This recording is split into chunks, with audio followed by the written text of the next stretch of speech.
Hello, welcome back to ModCon 22, now with added vitamins and minerals. I've worked out how to use the camera setup. Hooray! And the audio as well. And we're back. This is where we're going to talk about the Elder Scrolls Call to Arms. Chapter 3, Dawnguard. I know, it's not as good as Gavin, who's feeling a little bit under the weather, bless him. So if it's a bit raspy, send him your love.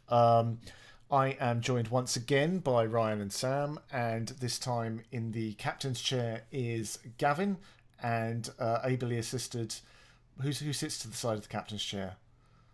Gavin's Mr. Spock is Johnny. Do you guys want to just give a little intro and say who you are and what you do, starting with Gavin?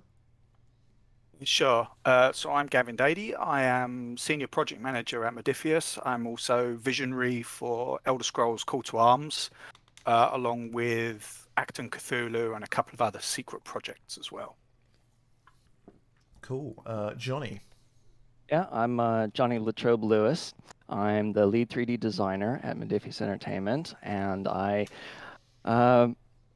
handle technical management of the 3D design team. Most everything that gets designed in a 3D capacity crosses my desk at various stages of the sign-off process, where I weigh in, make sure that it's capturing the brief and what the project managers are looking for, and also that it's manufacturable and all of the technical details entailed.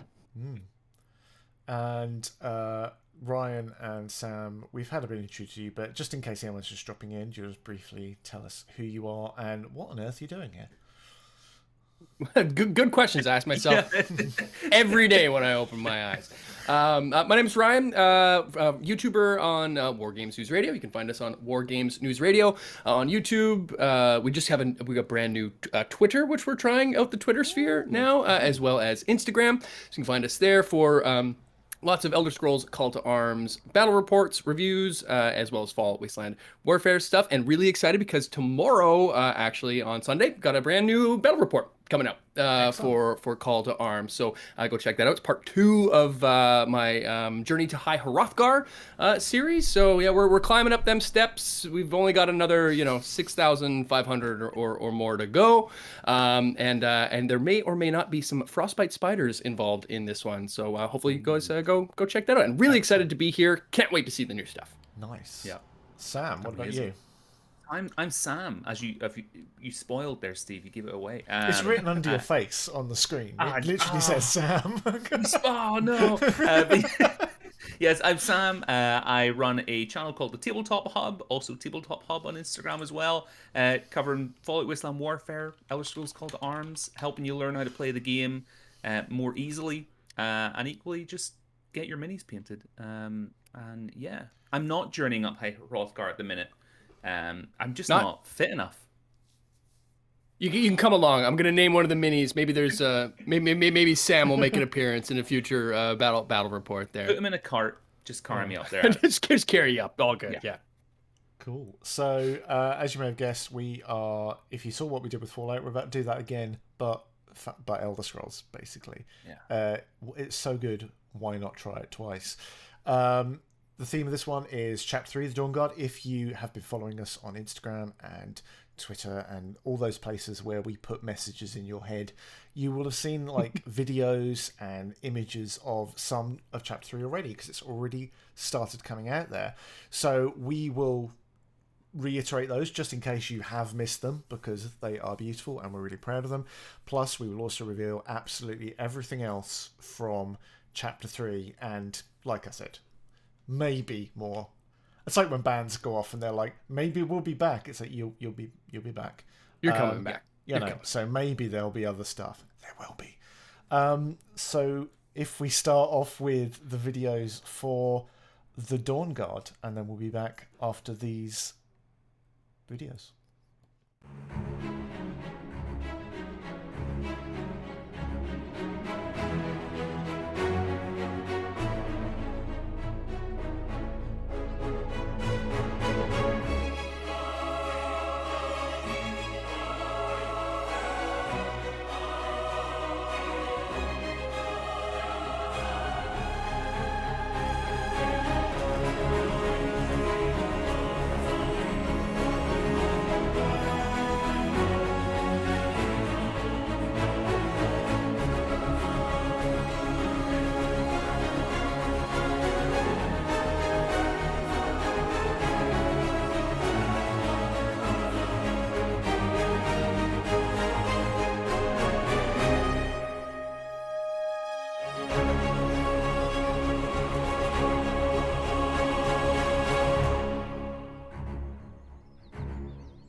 It's like Richard Well- Attenborough ushering Little Raptor. Well, Gavin has been replaced by some rotating squares for now, but we're sure everything's fine, and his sore throat has not spread to replace his face with an orbiting pair of cubes. Can you hear that? Can you hear us, Gavin? Come in, Gavin. I can hear you. He Can you can. hear me? Yes. Yes. We're We got with you. I'll try something. It didn't work. Sorry, my computer just decided to have a bit of a moment, and it shut down every single window. Oh, that's wow. fine. Why could that ever Yeah. be a problem? Just like when I turned this machine on to start streaming, it was like, "Do you want to update Windows?" I was like, "No, of course I don't."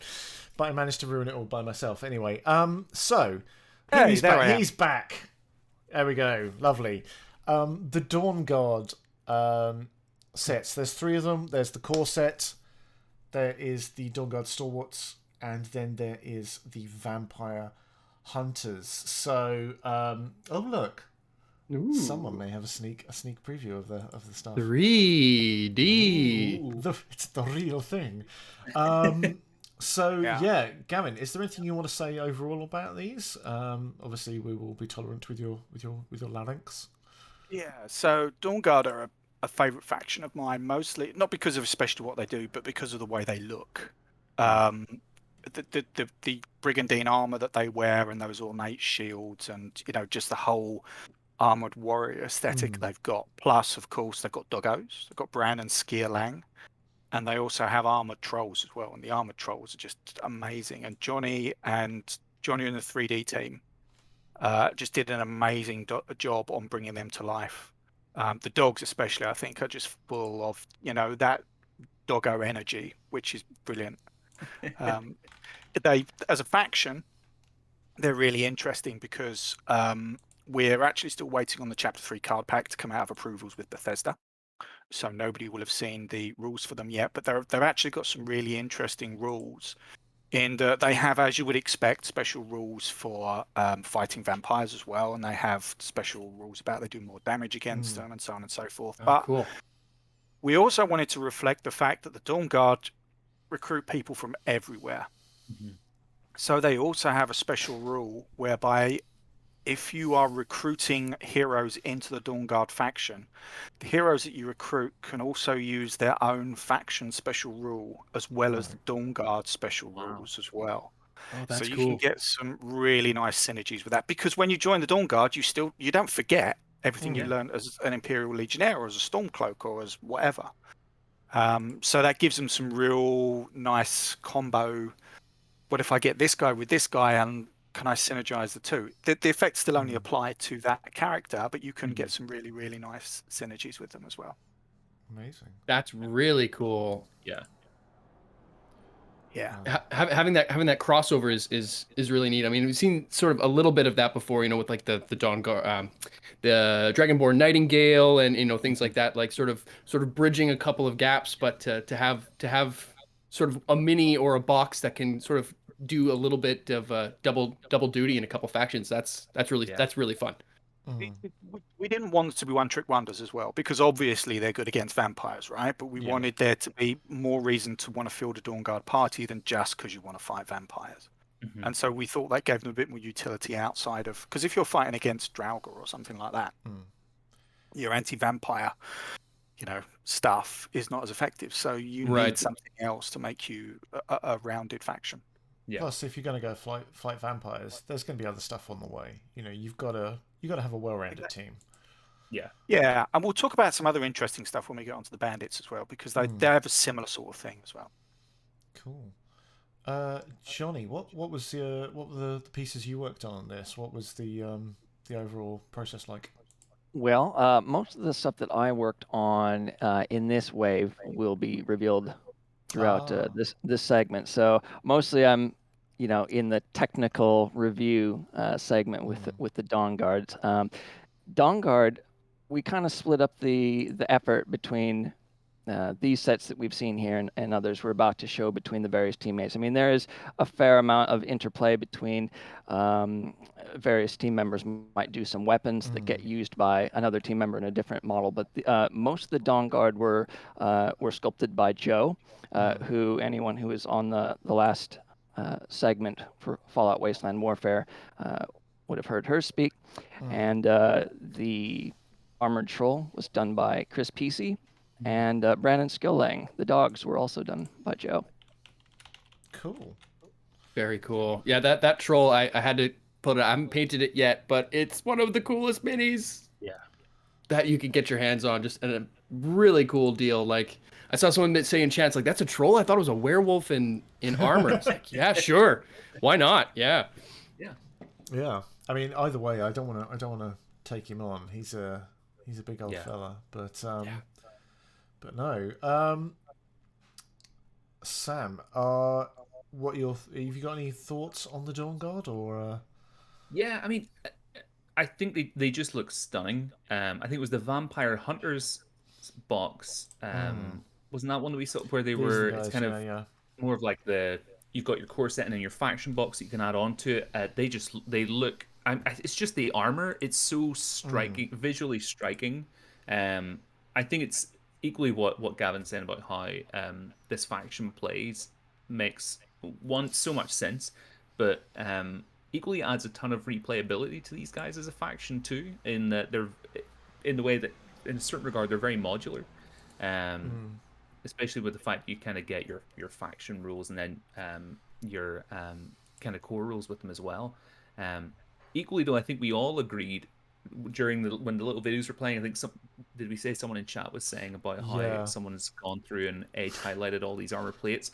I'll be honest, and I'm totally fine admitting to this. I won't age highlight all these. I would never have the patience. But they look stunning. Absolutely stunning. We'd be in trouble though if we sent it to like the studio painters and they were like, get a level with you. It was quite hard, so I didn't do it. And we're like, okay, we maybe need to have a chat. But it's this is why you don't send them to me, basically. Yeah. Well, the thing is, the way that the guys have designed these and the way that the team down in Cornwall have molded these as well means that all of that detail, you could edge highlight it. You could spend your entire life going around edge highlighting, but I think equally you'll get just as good a result doing a dry brush on them or something like that. Absolutely. Yeah, there's other specific little things crisp too with these. I mean, as a long-term miniatures wargamer aficionado, crossbows have been something that's been a bit of a bugbear for me in assembling other minis over the years. Sometimes they become a multi-part component and they can be very small and fiddly and breakable. And if you've got that sort of the bow part over the handle, so we were making sure, boring things you don't think about, like optimizing the split line so that we can do every single crossbow. I shouldn't quote myself on that. Almost every single crossbow as a single part cast that it will have some kind of a sensible joint to the body, that it's not going to be too fiddly. These are things that we're not just coming at these from a non-gaming perspective. We're trying to think of what's practical and easy to assemble and what's not going to warp and bend and that sort of thing. Exactly. There's equally at least two different types of crossbow that we're seeing here. There's the Dwemer style that we're seeing in the Stalwarts, and then I think it could have been the Vampire Hunters kit as well. We're seeing, or here we go, it's still in the Stalwarts. We're seeing a more traditional crossbow too, That's right. which is quite cool just to see that variety. Yeah, and of course you get upgrade cards for all of these as well. When the card pack arrives, there will be Dwemer crossbows and there will be traditional Dawn Guard crossbows as well. So you can see that path where you work your way up to the higher levels of equipment. Yeah. Yeah, I think that even down to like, it's weird, like even looking at like the armored wolves, I think the armor just looks so kind of like not huskies. I'm sorry. All doggos are good doggos. The armor actually the does vampire look like hunting ones. Well, that's true. There are those as well, but no. Speaking of vampires. Smooth segue. Stunning. I know. Almost like we planned it. Oh my, yeah. It's like I steered this conversation like a cart. These are the vampire sets.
So, vampires. There was love for the vampires in chat, and I think there was some love from the vampires in Mr. Sam's eyes as well.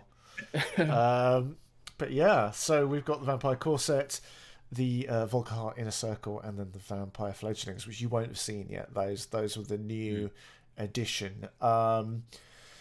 Yeah, so as we did last time, Gavin, do you want to tell us anything about the vampires from your point of view? Yeah, so obviously if we're doing Dawnguard, we've got to do vampires, right? The Dawnguard have got to have something to stalk in the night. And I approach these in the same sort of way as I did with the Dawnguard, that you have a core set, you then have a character builder, and then you have a troop box, essentially, which is what we've got for both sets. And in the core set, the star of the show has to be Lord Harkon in both his I don't know what you'd call it, his formal outfit and his more relaxed attire. His down to party and his down for business. Yeah. And Johnny did an amazing job on both forms of Harkon. We can see. Actually, Domingo did the standard Harkon version. So we teamed up on the vampires here. Yeah, I did the master form. Yeah, the master form's amazing. Yeah, very well done. So good. Thank you. Yeah, and then we have the vampire personalities, which includes the vampire Mistwalker, who is just creepy as hell. Who's just standing there demurely looking off to one side. And the Mistwalker's not actually part of the Volkihar faction, because there are other vampires other than Volkihar as well, but she can be included. There she is on the left-hand side there. Which creepy as hell. So great. Like, yeah, such a good touch. Yeah. And the gargoyles as well. Yeah, they're fantastic. Because who doesn't love a creepy statue that comes to life and attacks you, right? They're really sort of like weirdly lanky, aren't they? Yeah. Yeah. It's interesting, in the rules, there's like 3 different levels of gargoyle that you can get in the computer game, and these are actually the lower of the 3 levels, because the vampire faction already features quite a lot of powerful characters, because the vampires are quite tough. And we were struggling to find something that was a little bit more rank and file out of all of the miniatures in there. So they're a little bit more low level. And now we've got the fledglings, which is our kind of encounter on the road box. Whenever you get ambushed in a little village and suddenly death hounds are leaping out from the hedgerows, and you've got the vampire fledglings that are attacking you. This is our new reveal with the bad boys. Yeah, I said earlier that all doggos are good doggos. I take it back. Yeah, these guys are very naughty. Yeah, but so cool.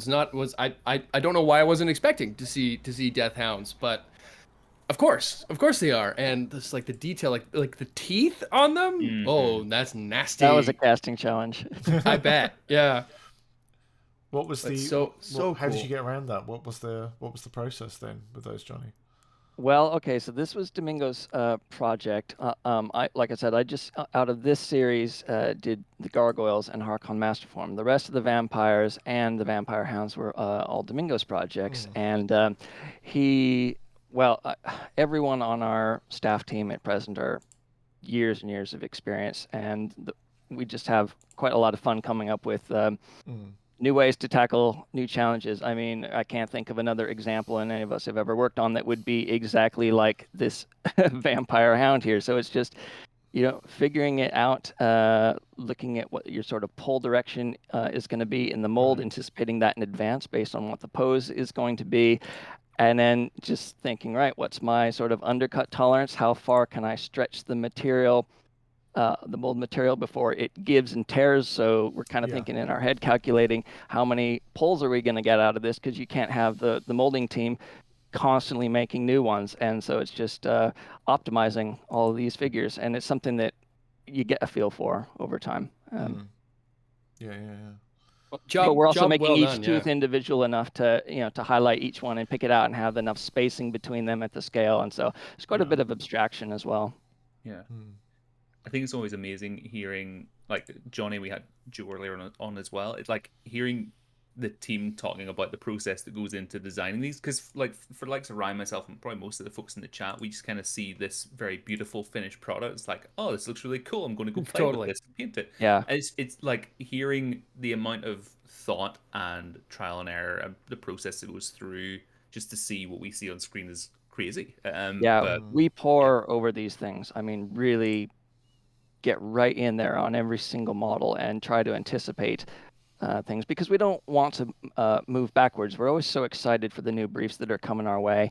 And so when we're done with something, there's a lot of processes downstream from manufacturing, painting, the art, everything before it gets to the customer. So we're doing this whole sort of mental exercise often a year in advance before it's even announced, and just trying to anticipate anything that could possibly go wrong there and figure out the most clever way that we can to have it just go smoothly. Yeah. Well, hats off indeed. I mean, the Harkon model in particular, and if anyone hasn't seen Sam's amazing video on his painting tutorial on Tabletop Hub, go check that out, because and it's almost like we planned it. So good. Well done all around, and it's a great video, and it's a great model. I've got mine primed, and it's sitting on the pile of shit. The pile of opportunity, to be painted soon. It's next up. But yeah, after the troll, which is also in the opportunity pile. But yeah, amazing work on that model, and yeah, those hounds. Whew, I'm gonna need a couple boxes of those, I think. Yeah. Damn good. I think we will now move on and show you some more stuff. This is something you might have seen if you've been paying attention to the videos we've been putting out. This is the section for adventurers.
So, fortune hunters, the adventurers, off to seek glory, no doubt. I love these guys. I just think this is like, visually, this is such a satisfying bunch of characters. It's just like, oh man, I want to see where these guys go and what they get up to. Yeah. They all look amazing, but all like they could just completely destroy you on their own. Yeah. Exactly. Yeah, so it's quite an eclectic box. We've got Salatrabatus and Amama there over on the left. I'm gonna let you pronounce all the names, Gavin, because I have problems. So here we have Borgak Steelheart. I'm really keen to be representative when we look at the sets that we get, not only in terms of making sure that we've got plenty of male and female figures, but also Skyrim's got like 11 races or something, and I don't want every box just to be Nords and Imperials and so on and so forth. And the Orsimer are sorely underrepresented so far, so I wanted to get somebody in there from the Orsimer race, and we got Borgak in there because she's nails. Yeah. I'm just looking at her, in that amazing orcish armor. She looks fantastic. We're looking at one now which may look a little distressing if you don't know what's going on. It appears to be the Dragonborn Dawnguard with several severed heads. Yeah, so picking up on the modular nature that John's brought into some of the Fallout ranges, we've actually got modular Dragonborn, so he can be either Fist of the Volkihar or he can be Champion of the Dawnguard as well. And he's got a vampire head and he's got a non-vampire head.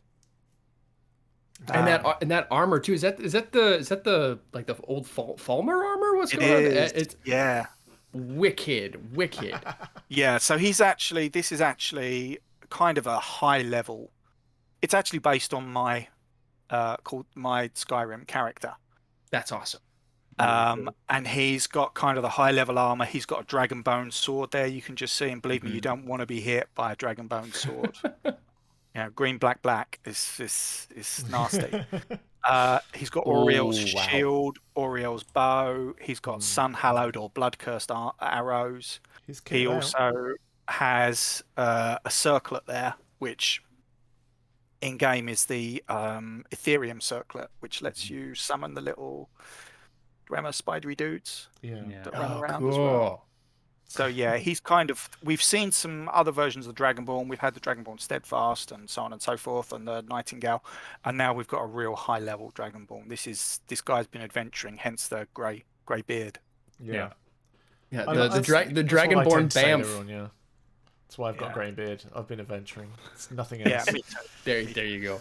It's been a kind of a fun progression for me. It's because I do spend quite a lot of my week sort of doing the technical checking on other people's work. I have less time to do actual sculpting myself, so I tend to cherry pick.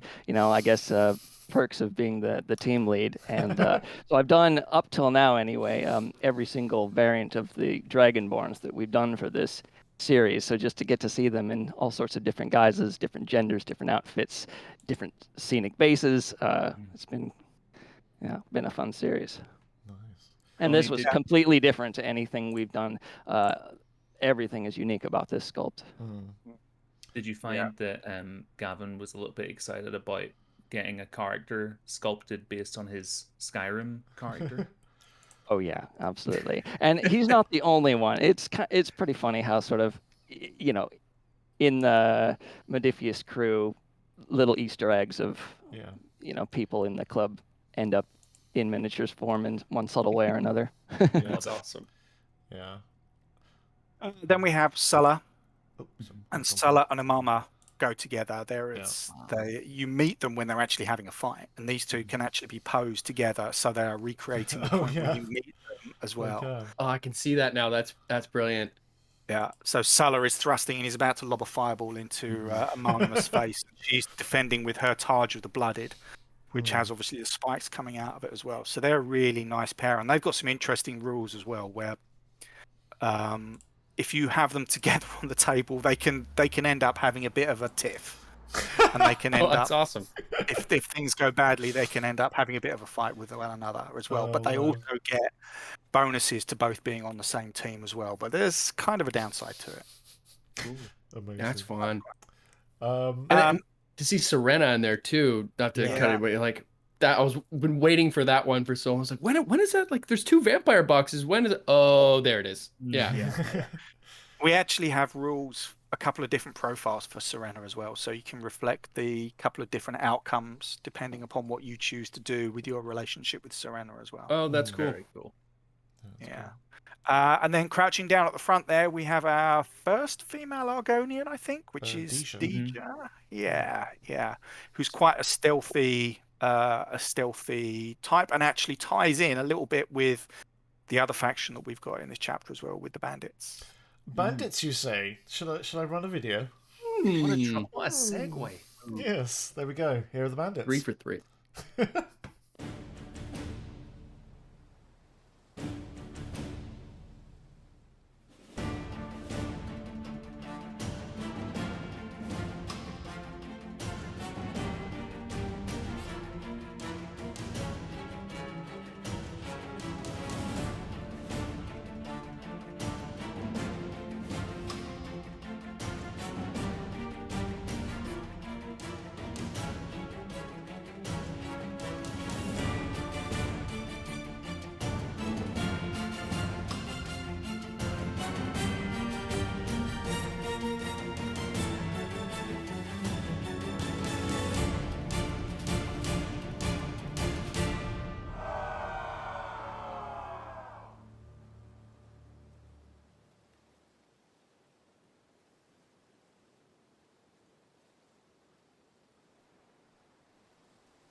Right. So Wow. bandits. Bandits. Never has being robbed looked so good. Because we were all just sitting there going, look at that guy. He's got it going on. He knows his hot stuff. Yeah. Gavin, Bit. tell us about the bandits. So bandits are an interesting faction. They well, first of all, a lot of the models will actually be doing triple duty because they are not just usable as bandits. They're actually usable as mercenaries as well. So if you're running an adventuring party, you can take some of these guys to bolster your adventurers with a few mercenaries. But they can also be used as thralls for the vampires as well. Oh, smart. Ah. So you just put a little red wash around their eye sockets, and suddenly you've got some vampire thralls, right? Yeah. So a lot of them do triple duty. The personalities here, a lot of these were in the game are what are called radiant characters. So they can have different looks, they can have different outfits, they can have different styles, and these are all based on guys that have really thumped me in the video game time and time and time again. That butcher, the dark elf butcher there, the number of times he's put me to the floor is unbelievable. So these have been my low-level nemesis for some time. We've tried to introduce a lot of character into them as well. Yeah. Yeah. Wow. No, it's come through too. I mean, like all the action poses and of course, the pin-up shield pose there too. It's quite striking. But yeah, I mean, that was when I first saw the reveal of the core box. There it was like, I can use these for anything. Like these are great. Yeah. Like can fit in, especially in adventuring parties. Like it's really smart to have that both as a proxy situation, but also baked into the faction. Brilliant. And the bandit faction rules are really interesting. That they the faction rules individually is not massively groundbreaking. They get some additional bonuses to when they're ganging up on you. So bandits get strength in number, but what they do get is their individual leader abilities tend to be a little bit higher. So your champion of your bandit faction, whilst you might have Acer, Blackthorn, or whoever in there, their leader ability as the champion is going to be better. So it really sets the tone for that particular bandit group by who they're being led by.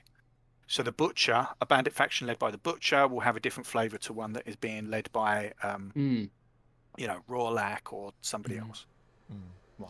Somebody in chat's just saying Halden looks amazing, and I have to agree. That's one of my favorite ones in that set. Just the kind of handout, so good. Yeah, the pose is really great. I'll give a shout out to Crispy for this set. All of the bandits, apart from the butcher, I sculpted him, but the rest of them were all Crispy, including the Khajiit. All of the different variations there, and there is a lot of variation. Once a character sort of, has a lot of their muscles and upper arm anatomy and stuff exposed, you can't really fake anymore that how the human body works. So this is something he really made sure that and muscle is going to look different in one pose compared to another, and also flex differently to give a sense of weight to the kind of weapon it's holding, and all of these things are taken account for. Also, fur is something that if you don't sculpt this stuff, you wouldn't think about what a challenge it can be to make good, consistently well-casting fur, but there's a ton of it in these. And effective leather and everything else. So it was a huge exercise on a number of fronts, and Crispy did it really amazingly and with really dynamic poses as well. The muscularity in these guys is unreal, and really is accented by the paint work that's been done on them too. They just look absolutely stunning. Yeah. So our painters are guys called Castle Brush out in Poland, and they've been doing the Elder Scrolls stuff for us from the very beginning, and they do excellent work for us. Really interesting on the plastic sets that we first launched up here. Good product placement, I see. Well done. Yeah. But these will all be resin. Am I right in thinking? They're all resin. Yeah. But speaking really of wood well effects, I was trying to think of something, but you got in there. Look at that. wood effect. Well, let's see what happens. What we've got in store with the creatures. So here we go.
There we go. An assorted menagerie of creatures. Trees, more trees, and ghosty doggo. Gavin, tell us about Spriggans. Spriggans. So Spriggans are interesting. They're nature spirits that live in the woodlands of Tamriel. You find them a lot of times in places like groves and so on and so forth. And they're weird because they're kind of this neutral faction, but they're also incredibly grumpy as well. So if you intrude on their territory, they will attack you. But they've got this. They're a little bit like the Flame Atronachs. They're quite stylized female figures that need to be both wooden and gnarly, but still quite elegant and beautiful in a way as well. And I think the guys have done a really amazing job at doing that. They've captured that athleticism and sort of balletic grace that you'd see in there, as well as them looking quite. I mean, I'm using the word gnarled again, but they really are that sort of gnarly bark effect on there. And yeah, there was a lot of time put into that, wasn't there, Johnny? Yeah, there was. So credit goes to Domingo for the set of Spriggans here. And he was also the individual who sculpted the Flame Atronach. So that's kind of why he seemed like the obvious choice to me when doing assignments, that I knew he'd be able to give these ones justice. And it's a real challenge, this set. he went through and just really poured over the details. And each one, the wood grain is fully unique and individual between each of the 4 figures, by which I include the matriarch. And yeah, I mean, the results speak for themselves here, painted up. Yeah. They were also, we have to give also credit to collaboration with our manufacturing team in Cornwall, because you look at these and you can tell that particularly the shoulders and the heads, the antlers, etc. They provided some casting challenges for sure. So there was quite a bit of optimization that went along with making these work as a product as well. Definitely. I think it's also worth talking about the bases as well, because oftentimes wilderness bases can be a little bit, okay, so it's grass and mud and rocks and so on and so forth. But we've got, especially with the matriarch here, we've got some really nice details, even down to sort of individually sculpted fallen leaves there as well. Yeah. So really, really amazing. And the pose on the matriarch as well. We'd spent a lot of time getting the pose right and making sure she was in the right position where she looked like she was, leaping into combat, but still being sort of graceful and athletic. Some of those are these 50mm bases, Gavin?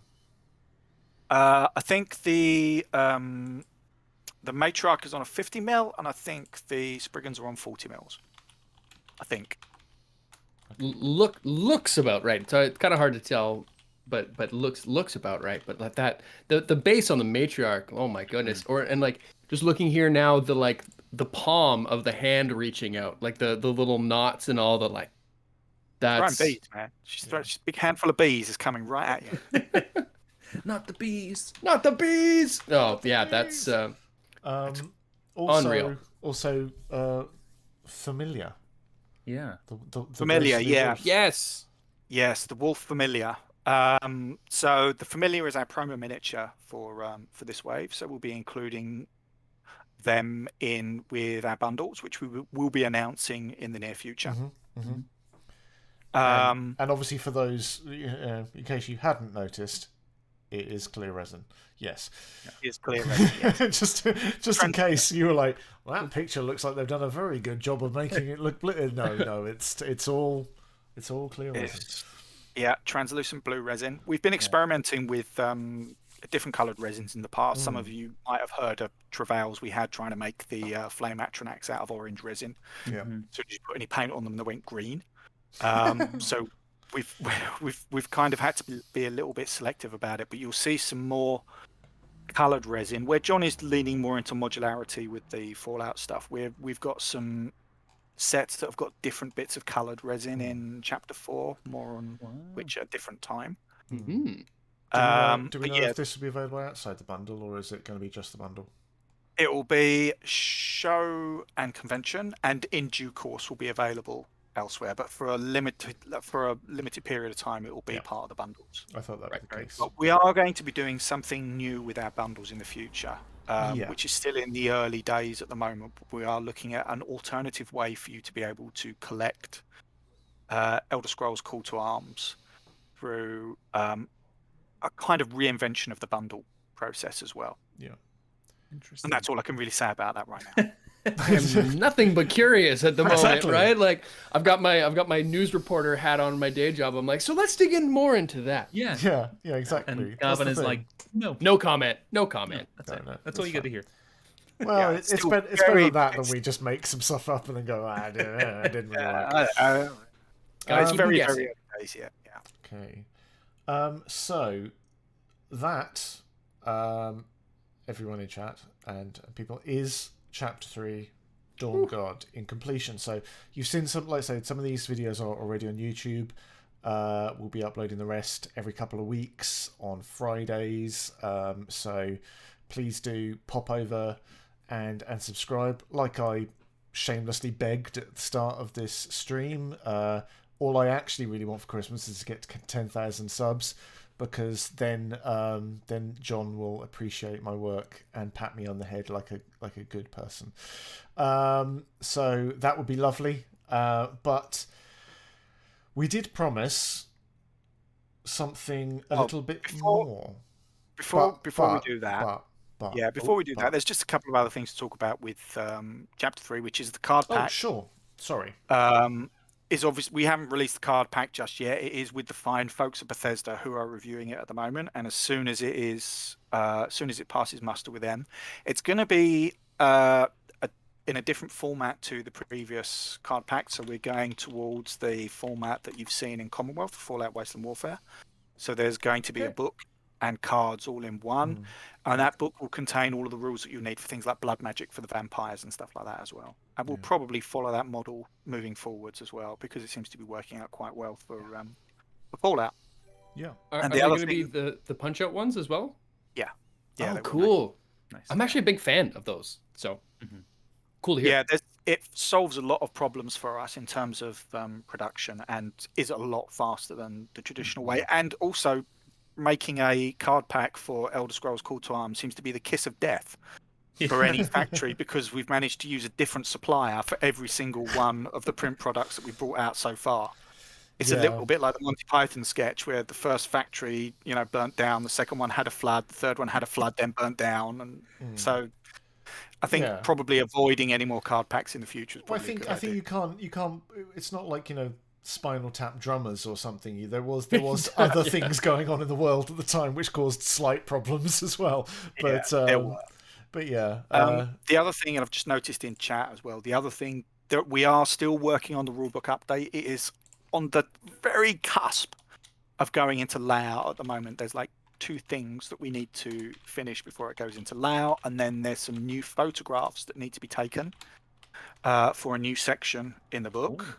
That it will then, once we've got it laid out, we'll release it to everybody in PDF format to get lots of feedback before we start making it as a hard copy, because the best way to find an error in a document is to release it to the public. Yeah, 100%. Every time. Yeah. I think because we've got some stuff we still want to show, and we're going a little long, but we definitely should show it. So, are we happy to do to show something rather awesome? I'm very happy. I'm very happy. So, Johnny messaged me on Friday and was like, "I've got like just a mini rotate video that I think we could show." And I was like, "All right, what you got? What have you done for me?" So, I'll just give you guys what I saw when I opened the file. There we go. I have no idea what to expect. Oh my goodness. He's a big boy. That is Oh, now we're talking. So, yeah, here we have the giant. Wow. I can tell it's good because there's caps in chat. It's like, ah! But no, this guy, as you can see there's the scale comparison. He's quite large, and as my girlfriend said when she walked through while I was editing these, she's like, he's quite nipply, isn't he? And indeed he is. He's a very naked man. But that's obvious what we're looking at. But what are we looking at, really, Gavin? What is going on here? No, it's a giant. Yeah, it's a giant. Cool, yeah, I thought so. And is that a troll skull on his loincloth? Yeah. Yeah. Oh wow. Oh, it is this? Yeah. That's gnarly. This all of the plaudits for this go to Johnny, because this has been Johnny's magnum opus. Wow. Yeah, so thanks. far. This is one of my all-time favorites so far. He is incredible. And hot off the press. Only finished him a few weeks ago. So this is, we should say, is still still slightly subject to approval. So there may be slight changes, but this is there you go, and there you go, just in case, ready to be boffed on the head. Yeah, I think he's fantastic. Do we know how big that base is? That's a 50 mil base. 50 mil base? Yeah. Yeah. Yeah, and he, like the centaurs that we were talking about earlier on as well, he's kind of partly inspired by the models in game, but he's also partly inspired by some of the concept art. the giants as well, because the concept art for the giants is just beautiful. You know, the detail that they have on them, all Gorgeous. the little trinkets and bits and pieces braided into their hair and on their outfits and stuff. So yeah, Johnny, when There's you going to be said so when you many said things you to saw- discover. sorry. Go No, I ahead. say when you said you as like, you know, the man in charge, you like ring fence stuff occasionally, but you're like, I think I'll do the giant maybe. I think that seems fair. Absolutely. I was like, yep. That was the first assignment in the whole wave. I just knew even if I didn't have time to do anything else, and I kind of didn't. Everything went into this one. It's Exactly. It's incredible. Unreal. I think it's fantastic. Yeah. I just love the way that the detail in it is so scaled up as well, like the fingernails, the wrinkles in his hand. You know, Once this gets painted, Yeah. I love his crinkly eyes as well. You know, where yeah. he's outdoors all the time, and he's just staring into the sun, and he's got those crow's feet around his eyes. I think it's Yeah. amazing. Johnny's done and you can see he's got the little knobbly horns on his head as Yeah. well. And like the tattooed scarring, Yeah. like wow, like the little tiny like mammoth tusks in his beard. That's so cool. Yep. But yeah, so there we go. That's all we have to show you. Oh no, wait. Actually, Is that not something? does anyone know how to translate dragon speech? Anyone in chat? I was gonna say I will eat my own hat. I don't have a hat, and I wouldn't do it. But if anyone could translate, I would be impressed. And that's it. And the internet goes wild. Oh, you can't just leave us hanging like that. I can't. Well, you know. Well, I mean, you technically can.